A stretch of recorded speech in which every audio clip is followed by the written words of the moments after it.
we are going to, what we are going to discuss is how to deal with you world today. Okay, more focusing more upon how to do the revision once you have done the like the first pass of your world. If some of you are not aware what a first pass is, a pass is basically just the number of times that you have done the question bank. Like say there are 10 questions and one pass would mean doing all of the 10 questions.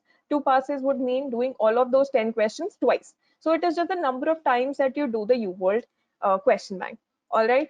So we are going to deal with how to use it after the first pass.